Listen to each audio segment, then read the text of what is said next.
पहला तो तुहाडे सारिਆਂ ਦਾ बहुत बहुत धन्यवाद कि तुसीं इन्ने शॉर्ट नोटिस ते आए। अज की जो प्रैस कॉन्फ्रेंस है मैं तुहानूं with proof with sting operations के नाल दिखावांगा। सब तो पहला तो उस स्टिंग ऑपरेशन तो पहला मैं अज संगत को अपील भी करना चाहांगा, क्योंकि इलैक्शन का समय है और संगत को इस गल की जानकारी भी देना चाहांगा कि असी सोशल मीडिया ते या होर न्यूज़ चैनल से असी दमगजे किस तरह के मारते हाँ, दावे किस तरह के करते हाँ और असल उसकी असलीयत की है। और उस तो बाद मैं संगत को ये भी सवाल जरूर करना चाहांगा कि सानू अज उस तो बाद चाहिए की है, साड़ी सोच की है, साड़ी आने वाली पनीरी को की मिलना चाहिए है और की मिल रहा है। असी गुरु घर की मर्यादावां पंथ नूं चढ़दी कला वाल ले जाना है या गुरु ग्रंथ साहिब की बेअदबी करने वाले अगे लैके आना है, या बरगाड़ी वर्गे कांड कराने हैं, या पंजाब दे विच जिस तरह नशिया दे विच पंजाब पूरा फसिया होया है असी वो काम करना है। जे मैं गल करा दिल्ली की, असी गुरु घरां दे वजीरां कोलों रोज़ सिर्फ सवेरे डोनेशनस मंग के दूसरी कोई गल नहीं करनी। अज वो गुरु घर जिथे गुरु नानक नाम लेवा पिछले 550 सालों तो अपने दसवंध के नाल लंगर के नाल होर कई तरह के काम जिन्ने भी उपराले होए हैं चलाता रहा है। अज उस पंथ नूं उस मोड़ के उत्ते लिया के खड़ा कर देना कि जिथे सिवाय डोनेशन रोज़ सवेरे सिवाय डोनेशन संगतां कोल मंगण के अलावा होर कोई काम ही नहीं है। और सिख पंथ की मर्यादावां नूं इतना घाण लगा देना कि किसी समय जो बादशाह भी जगीरा ऑफर करते सन गुरु साहिबान नूं ते उन्होंने मना कर दित्तियां कि लंगर या गुरु घरां दे जिहड़े काम हैं वो संगत के दसवंध नाल चलणगे, किसी दे इस तरह दिते हुए दान नाल नहीं चलणगे। उस तो बजाय सेध लैण दे कंपनियां हायर कर लेनियां 8% के उत्ते और उन्हों के थ्रू डोनेशन इकट्ठे करने की अपील करनी देशा विदेशों तो, और उस तो बाद दमगजे मारने की फलानी मतलब जगह तो सानू यह आया तो दूसरी जगह तो यह आया। तीसरी गल मैं करा DSGMC के एम्पलाई, अज वो एम्पलाई भी सोच रहे होंगे हुणे अज इन्होंने एक मीटिंग सद्दी है 3 बजे जबरदस्ती सारे एम्पलाइज को बसा भर के लिया के और एक अपना दिखाना चाह रहे हैं कि गुरुद्वारा कमेटी के सारे एम्पलाइज ने सानू समर्थन दे दिता है। ਉਹਦੇ 'ਚ ਉਹਨਾਂ ਨੂੰ ਧਮਕੀਆਂ ਦਿੱਤੀਆਂ ਗਈਆਂ ਕਿ ਜੇਕਰ ਤੁਸੀਂ ਨਹੀਂ ਆਏ ਤਾਂ ਤੁਹਾਡੇ ਨਾਮ ਨੋਟ ਕੀਤੇ ਜਾਣਗੇ, ਐਕਸ਼ਨ ਲਿੱਤੇ ਜਾਣਗੇ। ਮੈਂ ਉਹਨਾਂ ਗੱਲਾਂ 'ਚ ਨਹੀਂ ਜਾਣਾ। ਅੱਜ ਉਹ ਐਮਪਲਾਈ ਜਿਨ੍ਹਾਂ ਦੇ ਪ੍ਰੋਵੀਡੈਂਟ ਫੰਡ ਤੱਕ ਅੱਜ ਅਪ ਟੂ ਡੇਟ ਜਮ੍ਹਾਂ ਨਹੀਂ ਹੋਏ, ਜੋ ਥੋੜੇ ਬਹੁਤ ਜਮ੍ਹਾਂ ਵੀ ਹੋਏ ਤੇ 10 ਵਾਰੀ ਮੈਂ ਰੋਲਾ ਪਾਇਆ, ਥਾਣੇ ਦੇ ਵਿੱਚ ਕੰਪਲੇਂਟਸ ਕੀਤੀਆਂ, ਕੋਰਟ ਵੀ ਜਾਣ ਦੀ ਧਮਕੀ ਦਿੱਤੀ, ਤਾਂ तो कुछ हद तक ਪ੍ਰੋਵੀਡੈਂਟ फंड जमा ਹੋਏ। ਅੱਜ ਵੀ जो कुछ बकाया चल रहे हैं। ਡੈਥ ਹੋ ਗਈਆਂ ਐਮਪਲਾਈਜ਼ ਦੀ, ਉਹਨਾਂ ਨੂੰ ਪੈਸੇ ਨਹੀਂ ਮਿਲੇ, 10 ਵਾਰੀ ਵੀਡੀਓ ਪਾਈਆਂ, ਸੋਸ਼ਲ ਮੀਡੀਆ ਤੇ ਕੀਤਾ, ਪ੍ਰੈਸ ਕਾਨਫਰੰਸ ਕੀਤੀਆਂ। ਅੱਜ ਉਹਨਾਂ ਨੂੰ ਜਾ ਕੇ ਉਸ ਜੋਗ ਬਣੇ ਕਿ ਕੁਛ ਨੂੰ ਪੈਸੇ ਮਿਲ ਗਏ, ਕੁਛ ਬਾਕੀ ਨੇ। ਰਿਟਾਇਰਮੈਂਟ ਦੇ ਕੇਸ ਵੀ ਇਸ ਦੇ ਨਾਲ ਬੰਨੇ ਹੋਏ ਨੇ।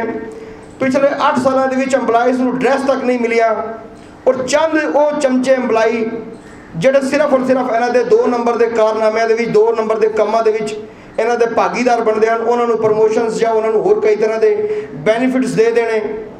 ਉਹਨਾਂ ਦੇ ਉੱਤੇ ਇਹਨਾਂ ਨੇ ਸਮਝ ਲਿਆ ਕਿ ਸਾਨੂੰ, ਮੈਂ ਹਰ ਗੱਲ ਨੂੰ ਸਿਰਫ ਇਸ ਕਰਕੇ ਬਰੀਫ ਕਰਨਾ ਚਾਹ ਰਿਹਾ कि असल साड़ी सोच की और सानू चाहिए की है।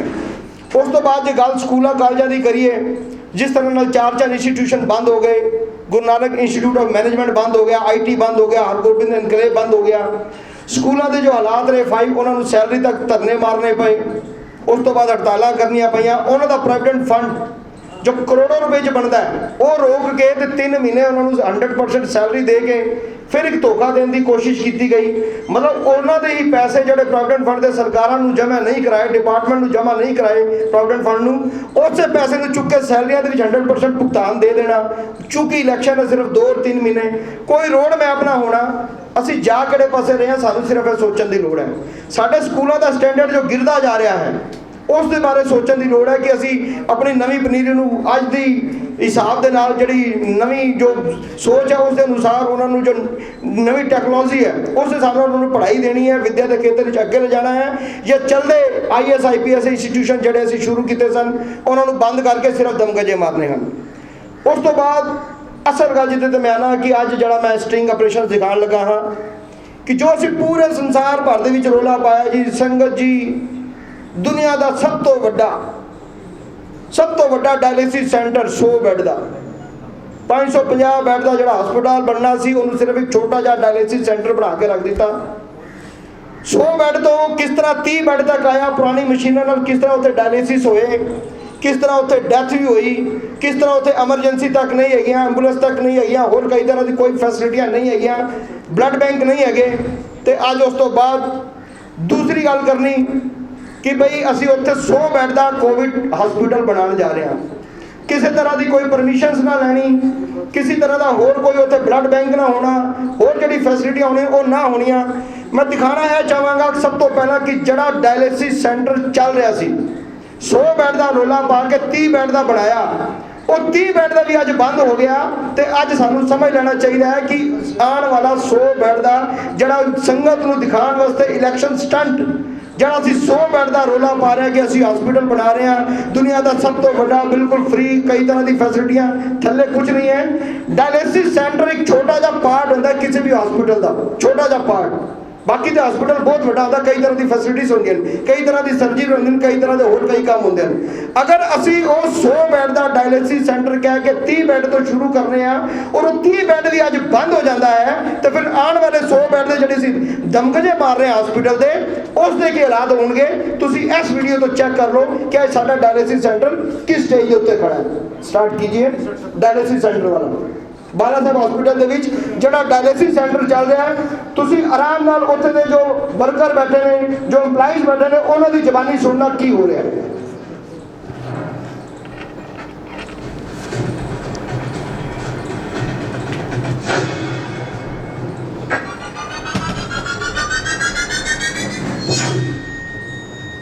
डायलिसिस के लिए पता था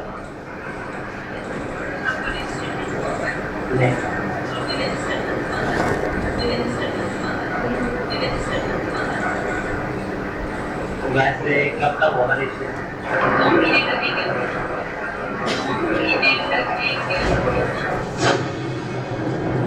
वो मेरे ना जैसे वो अंकल जब की दादा तबीयत खराब हो गई और दूर रहते हैं, मेरे अंकल जी की दादा तबीयत खराब हो गई।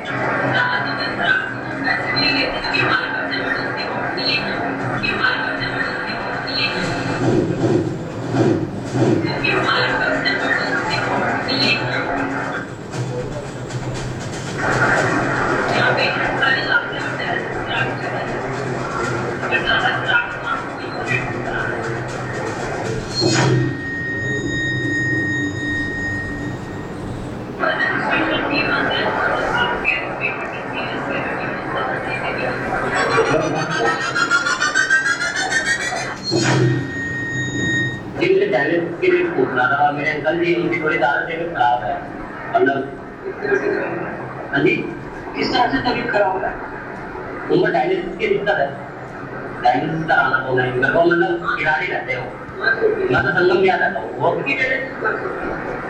जी उन्हें इतना तो उन्होंने मुझे बताया ही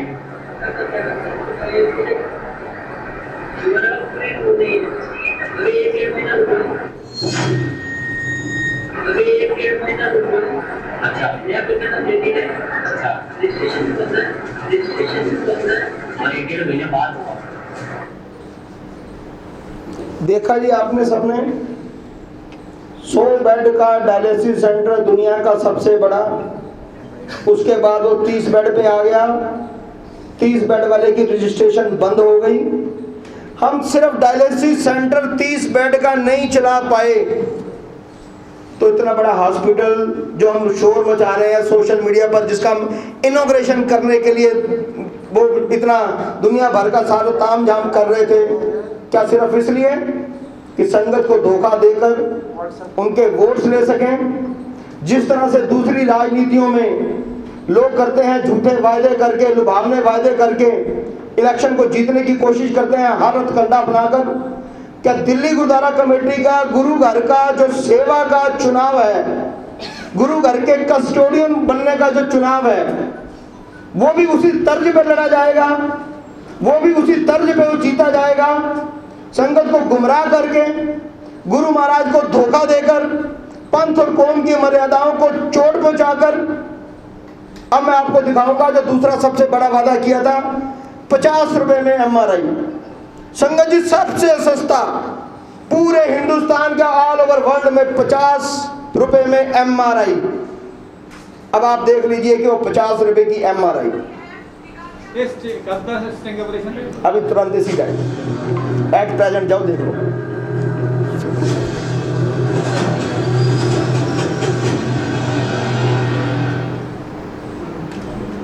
ये कितने रुपए का होगा RMI का? 1400 रुपए प्लेन स्टार्ट। ये कितने रुपए का होगा RMI का? 1400 रुपए प्लेन स्टार्ट।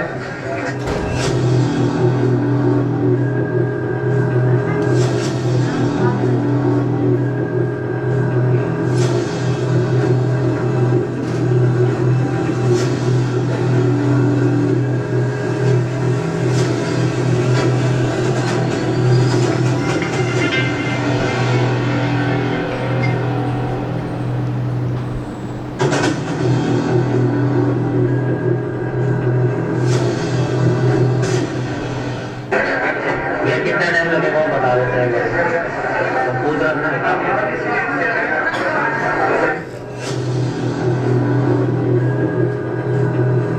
किस टाइम तक हो जाएगी?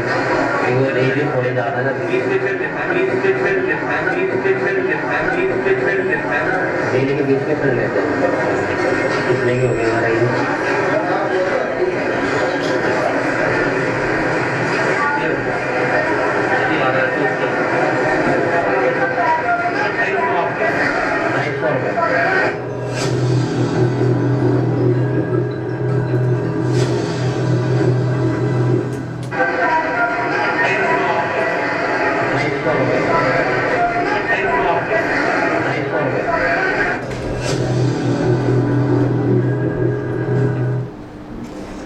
अब आपने एक और चीज देखी, 50 रुपए का तो भेद आपके सामने खुल गया कि 1400 और 2800। उसके बाद उसने बोला कि 20 पेशेंट लेते हैं। थोड़े दिन पहले आप लोगों ने दिल्ली गुरुद्वारा कमेटी की प्रेस कॉन्फ्रेंस अटेंड की होगी, जिसमें कहा गया कि 5000 MRI हम कर चुके हैं। 4 महीने हुए इसको खुले हुए, 20 पेशेंट रोज, महीने का 600, 4 महीने में 2400, 4 छुट्टी, 1 महीने में 80, 4 महीने में 320, 2400 माइनस 380, बाकी बचे 2100, 2080। 2080 MRI आज तक हुए। उसमें से 50 रुपए वाले तो ढूंढने पड़ेंगे, 1400 2800 वाले तो भरे पड़े हैं। 50 रुपए वाले तो ढूंढने पड़ेंगे कि कितने हुए, बाकी 1400 2800 को मैंने आपके सामने दिखा दिया।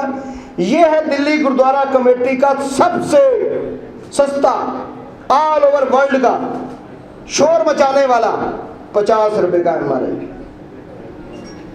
अब मैं पूछना चाहता हूं दिल्ली गुरुद्वारा कमेटी के प्रबंधकों से कि गुरु घर की स्टेजों पे, गुरु घर के नाम पे संगत को गुमराह करके, गुरु घर की गोलक को दुर्वर्तों करके कर क्या रहे हो? इस बात में कहा जाऊं कि इस MRI मशीन के लिए आपने पंथ के लिए कितना बड़ा धोखा दिया। इस बात में कहां पर जाऊं कि अमिताभ बच्चन, जिसके ऊपर 84 खून के छींटे हैं जिसके नाम पर, जिसने नारा दिया था कि खून का बदला खून, उस बात पे कहां तक जाऊं कि 84 राइट्स की जिन लोगों को आपने आज तक अपनी स्टेजों पर उनके कंधों को यूज किया, उनके नाम पर वोट बटोरे राजनीति की, और यह भी शर्म नहीं कि अमिताभ बच्चन से भी पैसे ले लिए। मशीन के साथ कहा कि 2 करोड़ मिला, उसने बोला मैंने 12 करोड़ दिया है। मतलब कहां तक, कितना नीचे जाएंगे हम, मुझे यह समझने की जरूरत है। भाई अगर राजनीतिक चुनाव लड़ने का, राजनीतिक अपनी इच्छाओं का पालन करना है तो राजनीतिक चुनाव लड़ लेना ना, आ जाएंगे। उसके बाद काउंसलर भी आएगा, MLA भी आएगा, MP भी आएगा। यार गुरु घर के साथ इस तरह का धोखा, गुरु घर की संतों के साथ इस तरह का धोखा, सिख पंथ की मर्यादाओं को इस तरह तार तार करके, चोट बुझा के इस तरह के काम, इस तरह से इलेक्शन जीते जाते हैं। मतलब गुरु घर के जो इनकी प्रधानगी की सीट लेने के लिए सारी मर्यादाओं को भूल गए और शोर मचा मचा कर इतना बुरा हाल कर दिया। अब आप सोचो कि एक आम इंसान जब वहां पर डायलिसिस 50 रुपए का सुनकर जाता है अपने घर के पेशेंट्स को लेके, और ये गुरु घर के ऊपर विश्वास करके कि मैं उस गुरु घर में जा रहा हूं जहां पर हमेशा सच मिलता है, जहां पर हमेशा गरीबों की, दीन दुखियों की सेवा होती है, उस गुरु घर पे जब वो विश्वास लेकर जाता है, वहां पर 50 रुपए के बदले उससे 1400 और 2800 रुपए वसूल किए जाते हैं। तो नुकसान किसका हो रहा है? कौम का, पंथ का, या गोलक चोर सिरसा का? किसका नुकसान हो रहा है? विश्वास कहां से उठ रहा है? गुरुद्वारा बंगला साहब से मर्यादा को चोट कहां पर पहुंच रही है? उस दर पे जहां पर श्री गुरु हरकृष्ण साहब महाराज जी, जिनका नाम ही इसीलिए है कि उन्होंने सेवा में छोटी सी उम्र में 5.5 साल से लेकर 7.5 साल की उम्र में 2 साल के अपने जीवन काल के जो गुरगद्दी के उनको मिले, उसमें सेवा के लिए ही नाम कमाया। उनका नाम इसीलिए जाना जाता है सबसे पहले कि श्री हरकृष्ण त्याइए जिस डिट्टे सब दुख जाए, कि जिनके देखने से, दर्शन मात्र से ही सारे दुख चले जाते हो, उस गुरु घर में इस तरह का झूठ कपट कुफर तोल के कहां जाओगे? मेरा ये सवाल आज दिल्ली गुरुद्वारा कमेटी के प्रबंधकों से। इसके बाद भी कोई बात है तो इसकी सच्चाई, इसका ये सब कुछ आपके सामने है। अब आप कोई भी इस तरह का, कोई भी किसी तरह का सवाल करना चाहें तो बिल्कुल मैं उसके लिए तैयार हूं। ये लगभग पिछले 10 दिन के अंदर जी। है जी, डेट? हाँ, डेट भी अपना पीयूष, डेट कब की होगी अंदाजा? 10-15 दिन की होगी। 10-15 दिन दे देंगे आपको, डेट भी दे देंगे। 11 दिन पहले का, 11 दिन पहले का। अच्छा, ਤੁਸੀਂ ਇੱਕ ਬਹੁਤ ਵੱਡਾ ਇਲੈਕਸ਼ਨ ਤੋਂ ਪਹਿਲਾਂ ਇਸ਼ੂ ਚੁੱਕਿਆ ਸੀਗਾ ਜੀਕੇ ਦੇ ਕਰਪਸ਼ਨ ਦਾ, ਉਹਦੇ ਬਾਰੇ ਤੁਸੀਂ मैं दस ਦਿਨਾਂ ਤੋਂ ਮਹੀਨੇ ਤੋਂ ਖਾਮੋਸ਼ ਜੇ ਹੋ, ਕੀ ਗੱਲ ਹੋ ਗਈ? मैं किसी से खामोश नहीं है। पहली गल ਤੁਹਾਡੇ ਪ੍ਰਧਾਨ ਸਾਹਿਬ ਉਹਦੇ ਦੀ ਜਾ ਕੇ ਮਦਦ ਕਰ ਰਹੇ ਆ। कौन? ਤੁਹਾਡੇ ਪ੍ਰਧਾਨ ਸਾਹਿਬ ਜਾ ਕੇ। पहली गल तो मैं ले ला कि अज ਜਿਹੜੇ ਅਸੀਂ ਇਸ਼ੂ ਤੇ ਆਏ ਆ, ਉਹਦੇ ਬਾਅਦ ਤੁਸੀਂ ਮੇਰੀ ਵੱਖਰੀ ਬਾਈਟ ਲੈ ਲੈਣਾ, ਕਿਉਂਕਿ ਹਮੇਸ਼ਾ ਸਾਡੀ ਕਈ ਵਾਰੀ ਕੋਸ਼ਿਸ਼ ਹੁੰਦੀ ਕਿ ਅਸੀਂ ਇਸ਼ੂ ਤੋਂ ਭਟਕ ਕੇ ਇੱਧਰ ਉੱਧਰ ਚਲੇ ਜਾਈਏ। ਹੁਣੇ ਦੂਸਰੇ ਕਮਰੇ ਦੇ ਵੀ ਤੁਹਾਡੀ ਹਰ ਗੱਲ ਦਾ ਜਵਾਬ ਵੀ ਦੇਵਾਂਗੇ। ਪਹਿਲੇ ਇਸ ਗੱਲ ਦੇ ਉੱਤੇ ਆ ਜੀ ਰਿਲੇਟਡ ਮੈਟਰ ਜਿਹੜੀਆਂ 2 ਦਿਖਾਏ ਸਟਿੰਗ ਆਪਰੇਸ਼ਨ, ਉਹਦੇ ਤੇ ਕੋਈ ਕੁਐਸਚਨ ਹੈ ਤੇ ਗੱਲ ਕਰੋ। अजी बताएं कि लगातार आप करप्शन की बात करते हैं और गुलक लूट की बात करते हैं, सारी चीज़ बात करते हैं, और ये गुरुद्वारा प्रबंधक कमेटी का ज़्यादा 200 करोड़ रुपए का बजट होगा साल का, और उसके कहीं ज़्यादा आप अभी आपके हालात से जो है घाटा बहुत ज़बरदस्त 500-600 करोड़ का घाटा का आपका जो बात करते हैं, तो आने वाले सपोज आप गुरु महाराज आपको गद्दी दे, तो आप उस घाटे को कैसे पूरा करेंगे? किस तरीके से आप इसको? मैं इसमें आपको बिल्कुल, मैं आपको बताना चाहता हूँ, बिल्कुल ठीक सवाल आपका, बहुत अच्छा सवाल है। आज जो हालात हैं वो इसलिए बिगड़े, चाहे वो गुरुद्वारा घर की कमेटी का परचेज भी डिपार्टमेंट हो, वहाँ पर घी के दूसरे तरह के बिल्स पेंडिंग है जो हम बता रहे हैं। गुरु घर में जिस तरह से जो सैलरियाँ टीचर्स को नहीं मिल पा रही वो आपके सामने हैं, और इस तरह एम्प्लॉइज़ को ड्रेस व्रेस, ये सारी चीज़ें आपके सामने हैं। मैं इसको इसी बात पर लेके आता हूँ। सबसे पहले तो आज से 8 साल पीछे चले जाएँ तो ऐसा कभी आपने कोई रोड पर या किसी तरह की इस तरह गुरुद्वारा कमेटी में ये बातें नहीं सुनी होंगी, ना प्रोविडेंट फंड का कभी मैटर सुना होगा, ठीक है ना। अब सवाल यह है कि ये सब कुछ क्यों हुआ? अगर असल मकसद से हटकर किसी इंसान की घर की सैलरी 5,000 या 10,000 रुपये उसके घर में सैलरी है और बजट 8,000 रुपया है, तो उसके पास वो सोचता है कि 2,000 रुपये मेरी बचत हो जाए। लेकिन अगर घर का मुखिया उस 10 में से 8 खा जाए और 2 बच जाए घर के यूज़ करने के लिए, तो वो कभी दाल वाले से उधार लेगा, कभी सब्जी वाले से उधार लेगा, कभी दूध वाले से उधार लेगा, होगा ना ऐसे ही। तो ये इस टाइम हालात तो ये बन गए हैं। अब वापस इसी को ठीक उसी तरह से करना है कि वो 10 रुपये के 10 रुपये अपनी जगह पे आए, ठीक वापस उसी तरह से 8 खर्चों और 2 बचे, 2 बचा बचा के 123 करोड़ रुपए इनको छोड़ के दिया था, ठीक है। अब अगले को पूछिए, एनी क्वेश्चन? सर सारी प्रेस ने आज मेरा जो इशू है, मैं इशू तो डाइवर्ट नहीं करना, मैं मेरा अपना एक तरीका है प्रेस कॉन्फ्रेंस करने का। इशू ना रिलेटेड 10 सवाल पूछो, अगर नहीं है तो मैंने लगता है शायद थोड़ा कोई सवाल नहीं है या थोड़ा इंटरेस्ट नहीं है जो इतना बड़ा धोखा है। नहीं ਤੁਸੀਂ ਜਾਂ ਤੁਹਾਡਾ ਇਹਦੇ ਚ ਇੰਟਰਸਟ ਨਹੀਂ ਹੈ, ਇੰਨੀ ਵੱਡਾ ਜਿਹੜਾ ਧੋਖਾ ਹੋਇਆ ਕੌਮ ਨਾਲ, ਜੋ ਇੰਨਾ ਵੱਡਾ ਝੂਠ ਬੋਲਿਆ ਜਾ ਰਿਹਾ ਹੈ, ਇਹਦੇ ਨਾਲ ਰਿਲੇਟਡ ਸਵਾਲ ਪੁੱਛੋ ਨਾ। ਮੈਨੂੰ ਉਮੀਦ ਹੈ, ਮੈਂ ਪ੍ਰੈਸ ਕਾਨਫਰੰਸ ਐਸੇ ਉਮੀਦ ਨਾਲ ਬੁਲਾਈ ਹੈ। ਇਹਦੇ ਨਾਲ ਰਿਲੇਟਡ ਸਵਾਲ ਇਹ ਆ ਕਿ ਵੀ ਤੁਹਾਨੂੰ ਇਹ ਲੱਗਦਾ ਕਿ ਇਹਦੇ ਚ ਕਿੰਨਾ ਕੁ ਘਾਟਾ ਹੋਇਆ ਹੋਵੇਗਾ ਤੇ ਕਿੰਨਾ ਕੁ ਫਰਾਡ ਹੋਇਆ? ਮੈਂ ਘਾਟੇ ਨਫੇ ਦੀ ਇਹਦੇ ਚ ਫਰਾਡ ਦੀ ਗੱਲ ਨਹੀਂ ਕਰ ਰਿਹਾ, ਮੈਂ ਇਹਦੇ ਝੂਠ ਦੀ ਗੱਲ ਕਰ ਰਿਹਾ, ਮੈਂ ਇਹਦੇ ਚ ਆਸਥਾ ਨੂੰ ਚੋੜ ਦੀ ਗੱਲ ਕਰ ਰਿਹਾ। ਇਹਦੇ ਚ ਮੈਂ ਧੋਖੇ ਫਰਾਡ ਦੀ ਗੱਲ ਨਹੀਂ ਕਰ ਰਿਹਾ। ਇਹਦੇ ਵਿੱਚ 84 ਰਾਈਟਸ ਦੇ ਨੂੰ ਧੋਖਾ ਦੇ ਕੇ ਉਸ ਖੂਨ ਦੇ ਛਿੱਟੇ ਜਿਹਦੇ ਤੇ ਪੈਣ ਉਹਦੇ ਕੋਲ ਪੈਸਾ ਲੈਣਾ, ਮੈਂ ਉਸ ਆਸਥਾ ਵਿਸ਼ਵਾਸ ਨੂੰ ਚੋੜ ਪੋਚੀ ਉਹਦੀ ਗੱਲ ਕਰ ਰਿਹਾ। ਗੁਰੂ ਘਰ ਦੇ ਨਾਂ ਦੇ ਉੱਤੇ, ਗੁਰੂ ਹਰਕ੍ਰਿਸ਼ਨ ਸਾਹਿਬ ਮਹਾਰਾਜ ਦੇ ਨਾਂ ਦੇ ਉੱਤੇ ਜਿਹੜਾ ਵਿਸ਼ਵਾਸ ਸੰਗਤ ਦਾ ਗੁਰੂ ਨਾਨਕ ਨਾਮ ਲੈਵਾ ਦਾ ਜਮਿਆ, ਉਸ ਵਿਸ਼ਵਾਸ ਤੇ ਜਿਹੜੀ ਚੋੜ ਪੋਚੀ ਮੈਂ ਉਸ ਦੀ ਗੱਲ ਕਰ ਰਿਹਾ, ਮੈਂ ਫਰਾਡ ਦੀ ਗੱਲ ਨਹੀਂ ਕਰ ਰਿਹਾ। एनी क्वेश्चन और कोई? ये भी कह सकते हैं कि पेशेंट ज़्यादा हो गए और इसीलिए रेट बढ़ा दिया, 1400 250 कर दिया। पेशेंट ज़्यादा हो गए इसलिए हम टाइम आगे मिलता चला गया। और भी बड़े बड़े हॉस्पिटल में ही होता है सर, टाइम लंबा। उन्होंने दो चीज़ें हैं, एक तो उन्होंने बोला कि रजिस्ट्रेशन बंद है, ठीक है, ये भी पेंडेमिक है या कुछ रजिस्ट्रेशन ही बंद है ना।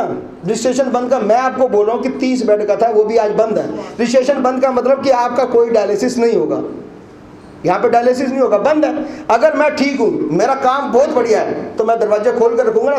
ताजमहल या दुनिया भर के और जितने भी वो बने हुए हैं हेरिटेज, सब लोग जाते हैं ना खुलेआम, जहाँ पे उल्टा वो पैसे भी लेते हैं, यहाँ बाउंसर बैठा रखे हैं, अंदर जाने नहीं दे रहे। क्यों?